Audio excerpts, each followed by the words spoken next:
You probably heard lots of talk about fixing our nation's broken immigration system over the past few months, and maybe you're wondering how immigration reform will affect American jobs and our economy. Well, the Congressional Budget Office, an independent, nonpartisan group of number crunchers that both Democrats and Republicans trust to estimate the cost of any proposed law, looked into it. And they found that fixing America's broken immigration system would be a pretty big boost for the economy. These experts say that the Senate's bipartisan immigration reform bill would grow the economy, create jobs, and cut the deficit. In fact, they estimate that if immigration reform were passed this year, it could help boost our nation's gross domestic product, or GDP, by more than 5%, or $1.4 trillion in 2033. Let's take a look at how they get to a number like that. Our country already attracts the best and brightest from around the world, from budding entrepreneurs to highly skilled and other hardworking immigrants, to students seeking graduate degrees.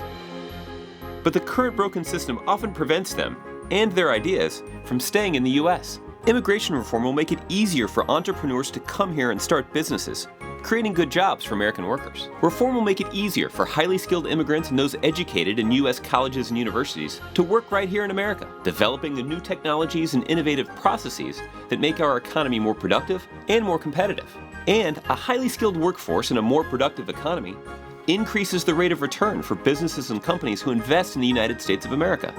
And that leads to more investment in the future. Now, here's where it gets a little wonky. Taken together, more entrepreneurs and skilled workers, plus higher productivity, plus increased investment in the U.S. would increase real GDP by 3.3% by 2023 and 5.4% by 2033. A real increase of roughly $700 billion in our economy in 2023 and $1.4 trillion in 2033. That's a lot, all thanks to reforming our broken immigration system. There are other benefits to immigration reform. Immigration reform will boost demand for goods and services, which in turn means more demand for labor, and that means more jobs for American workers. Fixing our immigration system would also mean that everyone, especially those employers who are paying their employees under the table, will play by the same set of rules and pay the same taxes that everybody else pays.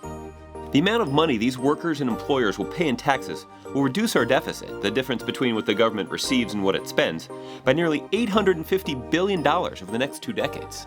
So the facts are clear. The economic case for immigration reform is strong, and folks all across the ideological spectrum and all over the country, Democrats and Republicans, labor unions and business leaders, economists of all stripes, agree. The good news is Democrats and Republicans came together in the Senate to pass an immigration reform bill, but now it's time for the House to act, so President Obama can sign the bill into law. Only then will we see the deficit reduction, the innovation, and the economic growth that immigration reform promises. If you found this video helpful, please share it far and wide with your friends. Thanks for watching.